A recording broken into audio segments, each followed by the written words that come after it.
Welcome and welcome to This Week in 10 Minutes, episode number 13. இது தி aggregate channel. நான் mister என் கூட இருக்கார் mister. வாங்க இந்த வாரத்தை அந்த டாப்பான டெக் நியூஸ் அண்ட் ப்ராடக்ட் லான்ச்சஸை டக்குன்னு பார்த்தோம். ஃபர்ஸ்ட் என்னன்னா, இந்த வாரத்தில் லான்ச் ஆன ஃபோன்ஸ் எல்லாம் பார்த்துருவோம். ரொம்ப நாள் கழிச்சு இதை பண்ணுறோம், ஏன்னா இந்த வாரம் நிறைய ஃபோன்ஸ் லான்ச் ஆச்சு. அதனால தான் ஃபர்ஸ்ட் ஃபோன் OnePlus Nord. OnePlusஓட மிட்ரேஞ்ச் ஃபோன் பயங்கர பில்டப்பு, வரோம்லாம் சொல்லிட்டு ஒரு வழியாக லான்ச் பண்ணிட்டாங்க. ஃபோன் நல்லாயிருக்கு, ரொம்பவே நல்லாயிருக்கு. பட் ப்ரைஸ் மட்டும் கொஞ்சம் ஜாஸ்தியாக வச்சுருவாங்கன்னு ஒரு சின்ன ஃபீலிங். அடுத்த ரெண்டு ஃபோன்ஸுமே எக்ஸைட்டிங்கான ஃபோன்ஸ். என்னன்னா கேமிங் ஃபோன்ஸ். ஃபர்ஸ்ட் வந்து ASUSஓட ROG Phone 3. இதுலேயும் Snapdragon 865 Plus ஃபர்ஸ்ட் டைமாக யூஸ் பண்ணுறாங்க. ROG Phone 2 விட இதில் வந்து எக்கச்சக்கமாக இம்ப்ரூவ்மெண்ட்ஸ் கொண்டு வந்திருக்காங்க. அடுத்தது வந்து Lenovoட Legion ஃபோன்.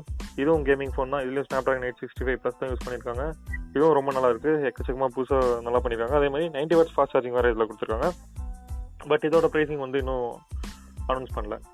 அடுத்த ரெண்டு ஃபோன் எதுக்கு விட்டாங்கன்னு தெரில, அந்த மாதிரி தான் இருக்குது. ரெட்மியோட Note 9, அப்புறம் ரியல்மியோட RealMe 6i.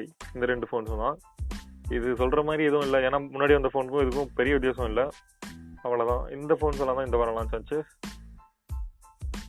ஓகே, ஸோ என்னோட முதல் நியூஸ் என்ன அப்படின்னு பார்த்தீங்கன்னா, ஸ்டீவ் Wozniak. அது யார் அப்படின்னு கேட்டீங்கன்னா, ஸ்டீவ் ஜாப்ஸ் கூட சேர்ந்து ஆப்பிள் கம்பெனியோட ஃபவுண்ட் பண்ணவர். ஓகே, ஸோ இவரே இப்போ சமீபமாக ஒரு நியூஸ்ல இருக்காரு. அதுக்கு என்ன காரணம் அப்படின்னு பார்த்தீங்கன்னா, யூடியூப் மேல ஒரு நஷ்டஈடு வழக்கு போட்டிருக்காரு. போன வாரம் நம்ம பார்த்துருப்போம், எல்லா ட்விட்டர் செலிபிரிட்டிஸையும் ஹேக் பண்ணி அவங்களோட அக்கௌண்ட்ல இருந்து எனக்கு $1000 அனுப்புனீங்கன்னா உங்களுக்கு $2000 திருப்பி அனுப்புறேன் அப்படின்லாம் ஃபேக் மெசேஜ் போட்டு காசு எடுத்துட்டு இருந்தாங்க கிரிப்டோ கரன்சியில. அதே மாதிரி இப்போ யூடியூப்ல ஸ்டீவ் Wozniakோட பேரை போட்டு யூஸ் பண்ணியிருக்காங்க. ஸோ இது வந்து எனக்கு அவமானம், இது வந்து என் பேரை கெடுக்கிற மாதிரி இருக்கு அப்படின்னு சொல்லி உடனே யூடியூப் கிட்ட சொல்லி இந்த வீடியோ தூக்க சொல்லியிருக்காரு. ஆனா அவங்க தூக்குறதுக்கு ரொம்பவே லேட் பண்ணிட்டாங்க. ஸோ ஒரு 17 பேர் கூட சேர்ந்துட்டு அவங்க சார்பா இவர் வந்து யூடியூப் மேல வழக்கு போட்டிருக்காரு. இப்ப இந்த மாதிரி பிரச்சனை இருக்கனால சுந்தர் பிச்சை அவரே வந்து US காங்கிரஸ்ல பதில் சொல்ற நிலைமை வந்திருக்கு. ஓகே, அடுத்த இன்ட்ரெஸ்டிங்கான நியூஸ் என்னன்னா, கார்னிங்கோட Gorilla Glass லாஸ்ட் வெர்ஷனான 6க்கு அப்புறம் 7 தானே வரணும். ஆனா இவங்க வந்து Gorilla Glass Victus அப்படிங்கிற பேர் வச்சிருக்காங்க. இது வந்து என்னன்னா 2 மீட்டர் ஹைட்ல இருந்து டிராப் பண்ணாங்க. அதாவது ஆவரேஜான ஒரு மனுஷன் தலையில இருந்து கீழே போடுற மாதிரி போட்டும் அந்த கிளாஸ் உடையல. இதுவே மற்ற கிளாஸா இருந்துச்சுன்னா 0.8 மீட்டர்ஸ்லேயே உடஞ்சிரும். ஆனால் எங்களுக்கு பாருங்க 2 மீட்டர்ஸ்ல உடையல அப்படின்னு சொன்னாங்க. 2 times டியூரபிளா இருக்கு அப்படின்னு சொல்றாங்க போன வருஷனோட. அதே மாதிரி போன வருஷனோட 25% ஸ்கிராச் ரெசிஸ்டண்டா இருக்கு. ஸோ பரவாயில்ல, நல்லா டியூரபிளா இருக்கு. அதே மாதிரி இது வந்து ஃபர்ஸ்ட் சாம்சங் தான் யூஸ் பண்ண போறாங்களாமா இந்த கிளாஸை. ஓகே, நல்ல ப்ராடக்ட் தான். என்னோட அடுத்த நியூஸ் என்னன்னு பார்த்தீங்கன்னா, ஜெர்மனியில Samsung flagship smart phones use பண்றவங்களுக்கு ஒரு நல்ல பெனிஃபிட் வந்திருக்கு அப்படின்னு சொல்லலாம். ஸோ நம்ம பார்த்துருப்போம், சாம்சங்கோட ஃபிளாக்ஷிப் போன்ஸ், அவங்க MSC இருக்க போன்ஸ் எல்லாத்துலேயுமே சாம்சங் பே அப்படின்னு ஒரு ஃபீச்சர் சப்போர்ட் பண்றாங்க. இது வந்து எந்த கேஷ் மிஷின், அதாவது இந்த credit card machine, sale of point of sales சொல்லுவாங்க, அங்கெல்லாம் நீங்க உங்க போன்ல கிரெடிட் கார்டுலாம் டீடைல்ஸ் எல்லாம் ஸ்டோர் பண்ணி வச்சிருக்கீங்கன்னா நீங்க போனை டேப் பண்ணாலே போதும், அந்த மிஷின்ல காசு கரெக்டா எடுத்துரும். அதனால ஸோ அதே டெக்னாலஜி யூஸ் பண்ணி ஜெர்மன் கவர்மெண்ட் கூட ஒரு பார்ட்னர்ஷிப் சைன் பண்ணியிருக்காங்க. அந்த பார்ட்னர்ஷிப்னால இப்போ அவங்களோட டிரைவிங் லைசன்ஸ், ஆதார் கார்டு, அதாவது அந்த ஒரு ஆதார் கார்டு என்னவோ அது, அந்த மாதிரி எல்லா டேட்டாவுமே இனிமேல் போனை வச்சே அவங்க வெரிஃபை பண்ணிக்கலாம் அப்படின்ற மாதிரி தான்.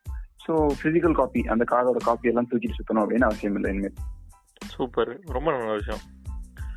அடுத்த நியூஸ் என்னன்னா, ஆப்பிள் அவங்களோட ஃபோன்ஸில் வந்து பெரிஸ்கோப் லென்சஸ் வந்து 2022 யூஸ் பண்ண போகிறாங்களாம். பெரிஸ்கோப்னா என்னன்னு கேட்டிங்கன்னா, இப்போலாம் 50x ஜூம், 100x ஜூம் அப்படின்லாம் பண்ணுறாங்களா, அந்த டெக்னாலஜி தான் பெரிஸ்கோப் லென்சஸ். முன்னாடி வந்து இந்த டெலிஃபோட்டோ இருக்கும், இப்போ வந்து பெரிஸ்கோப்னு சொல்கிறாங்க. இதில் தான் 50x 100x எல்லாம் போகிறாங்க. இது வந்து ஆப்பிளோட ஐஃபோன்ஸ் 2022 வர ஐஃபோன்ஸ்லாம் யூஸ் பண்ண போகிறாங்களாமா. அப்படின்னு யார் சொன்னாங்கன்னா, ஒரு பெரிய மார்க்கெட் அனலிஸ்டான Ming-Chi அப்படிங்கிறவர் சொல்லியிருக்காரு. பேர் கரெக்டாக சொன்னோம்னு தெரியல. பட் எதனாலனா, ஆப்பிள் வந்து சைனாவில் ஒரு பெரிஸ்கோப் பண்ணுற கம்பெனியோட டீல் போட்டிருக்காங்க அவங்களோட டெக்னாலஜி யூஸ் பண்ணுறோன்ட்டு. இப்போ கரண்ட்டாக ஆப்பிள் என்ன டெக்னாலஜி யூஸ் பண்ணுறாங்கன்னா, அவங்களோட லென்சஸில் வந்து ஸ்ப்ரிங் மெக்கானிசம் யூஸ் பண்ணுறாங்க டெலிஃபோட்டோ என்ன ஃபோட்டோஸ் எடுக்கிறதுக்காக. இப்போ வந்து இதில் வேறு டெக்னிக் யூஸ் பண்ணுறதுனால ஆப்பிளும் அந்த கம்பெனியோட டீல் போட்டிருக்காங்க. ஸோ பார்ப்போம், ஆப்பிள் கிட்ட இருந்து வர ஐஃபோன்ஸில் 2020 பெரிஸ்கோப் லென்சஸோட வரும். என்னோட அடுத்த நியூஸ், டிக்டாக்கோட இந்த வார பஞ்சாயத்து. அதாவது இப்போ எங்க பஞ்சாயத்து பண்ணிருக்காங்கன்னு பார்த்தீங்கன்னா, ஆஸ்திரேலியால தான். ஆஸ்திரேலியாவுக்கும் சைனாவுக்கும் ஏற்கனவே ஒரு சின்ன வாய்க்கால் தகராறு இருந்தது. அதாவது அவங்க நடுவில் இருக்க கடல் வந்து எங்க பார்டர், உங்க பார்டர் இது வரைக்கும் எங்க பார்டர் இது வரைக்கும் அப்படின்ற மாதிரிலாம் ஒரு பஞ்சாயத்து போயிட்டு இருக்கு. ஸோ இந்த நிலைமையில ஆஸ்திரேலியாவில் 1.3 மில்லியன் யூத் வந்து ஆல்ரெடி டிக்டாக் யூஸ் பண்ணிட்டு இருக்காங்க அப்படின்னு தகவல்லாம் சொல்றதுனால அவங்க யோசிச்சிருக்காங்க. ஸோ நாளைக்கே சைனாவில் ஏதாவது பிரச்சனை அப்படின்னா கூட இந்த ஃபோனில் இருக்க டேட்டாலாம் அவங்க ஏதாவது பண்ணி ஆட்டையை போடுற கூட வாய்ப்பு இருக்கு. ஸோ நம்ம நாட்டுக்கு ஒரு பாதுகாப்பு அச்சுறுத்தலாக இருக்கும் அப்படின்ட்டுலாம் பயப்படுறாங்க. ஸோ இந்தியா மாதிரி அப்புறம் மற்ற ஒரு சில கண்ட்ரிஸ் மாதிரி நம்மளும் சைனா டிக்டாக்கை பேன் பண்ணிடலாமா அப்படின்னு யோசிச்சுட்டு இருக்காங்க. எங்கே இதே மாதிரி யூஎஸ்லையும் பண்ணிடுவாங்களோ அப்படின்னு பயந்துட்டு இருக்கிற டிக்டாக் யூஎஸ்ல இருக்கிற மக்களுக்கு ஒன்று சொல்லியிருக்காங்க. டிக்டாக்ல கண்டென்ட் போடுறவங்களுக்கு நாங்களே டைரக்டா காசு இனிமேல் கொடுத்துருவோம், உங்களோட வியூஸ் எப்படி போதோ அதுக்கேற்ற மாதிரி காசு கொடுத்துரும் அப்படின்னு சொல்றாங்க. ஆனா என்ன ரெஸ்ட்ரிக்ஷன்ஸ் எல்லாம் இருக்கு அப்படின்றதெல்லாம் இன்னும் எதுவும் சொல்லலை.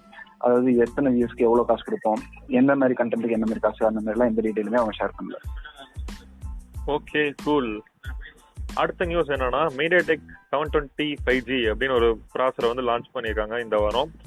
இது பாத்தீங்கன்னா ஸ்னாப்டிராகனோட கரண்டான மிட்ரேஞ்ச், ஃபேமஸான மிட்ரேஞ்ச் வந்து 720G, அதே பேரை வந்து இவங்க யூஸ் பண்ணியிருக்காங்க. இது ஸ்னாப்டிராகனோட எந்த ப்ராசரோட பேர் ஆகுதுன்னா 690 5G அப்படின்ற ஒரு ப்ராசர் இருக்கு ஸ்னாப்டிராகன்ல, அந்த ப்ராசரோட இது பேர் ஆகுது. சேம் பெஞ்ச் மார்க் ஸ்கோர்லாம் கிட்டத்தட்ட ஒரே மாதிரி தான் இருக்கு. பட் ஆனால் இதுல நிறைய அட்வான்டேஜஸ் என்ன பேஸ்டு இதுலனா ஏஐ ஃபோக்கஸ்டாக தான் இருக்கு. ஏஐ யூஸ் பண்ணி ஃபோட்டோகிராஃபியில், அதே மாதிரி AI included voice integrate chip இருக்கு. ஸோ உங்க ஃபோன் லாக்காக இருந்தாலும் உங்க ஃபோனை வந்து உங்க வாய்ஸ் வச்சு ஏன்னா ரிமோட்டா ஆக்சஸ் பண்ண முடியும். அந்த மாதிரி எல்லாம் நிறைய ஏஐ ஃபோக்கஸ்டா இந்த சிப் இருக்கு. பார்ப்போம். இதெல்லாம் midrange phone 5G based midrange ஃபோன்ல வந்து நம்ம இந்த ப்ராசர்லாம் பார்க்கலாம். ஓகே, என்னோட கடைசி நியூஸ், கூகுள் மெசேஜஸ் அப்படின்னு அவங்க ஆப் வச்சிருக்காங்க சாட் சர்வீசஸ்க்காக. ஸோ அந்த ஆப்பை திரும்பி பெரிய லெவலில் கொண்டு வரணும் அப்படின்னு கூகுள் பிளான் பண்ணி எல்லா வேலையும் பார்த்துட்டு இருக்காங்க. ஸோ இதுல என்ன ஹைலைட்ஸா இப்போ கொண்டு வந்திருக்காங்க அப்படின்னு பார்த்தீங்கன்னா, ஃபேஸ்புக்கில் இருக்க மாதிரியே ரியாக்ஷன்ஸ் கொண்டு வந்திருக்காங்க. ஸோ ஏதாவது போஸ்ட் போட்டிருக்காங்க அப்படின்னா, மெசேஜ் அனுப்பியிருக்காங்கன்னா நீங்கள் ஸ்க்ரீனில் பார்க்குற மாதிரி நிறைய ரியாக்ஷன்ஸ் அவைலபிளாக இருக்குது. அதில் நம்ம எது வேணுமோ அதை சூஸ் பண்ணி போட்டுக்கலாம். அதே மாதிரி யாராவது மெசேஜ் அனுப்பியிருந்தாங்கன்னா அவங்களுக்கு நீங்கள் ரிப்ளை பண்ணுறது கூட இன்டெலிஜென்ட் ஸ்டிக்கர்ஸ், அனிமேட்டட் ஸ்டிக்கர்ஸ் இதெல்லாம் ஆட்டோ சஜஸ்டும் பண்ணுது கூகுள். ஸோ அதை நீங்கள் எது ஒன்று டைரெக்டாக கிளிக் பண்ணி கூட ரிப்ளை பண்ணிக்கலாம். ஸோ இந்த மாதிரி புது ஃபீச்சர்ஸ் எல்லாம் கொண்டு வந்து வாட்ஸ்அப்புக்கு டஃப் கொடுக்கலாம்னு நினைக்கிறாங்க. பார்க்கலாம். சூப்பர். ஓகே, ஸோ இந்த வாரத்தோட டெக்னிக்ஸ் எல்லாம் டக்குன்னு முடிஞ்சிருச்சு. அடுத்த வாரம் மீண்டும் சந்திப்போம். நன்றி, வணக்கம், பாய் பாய். சீக்கிரம் பாப்போம். டாடா பாய்.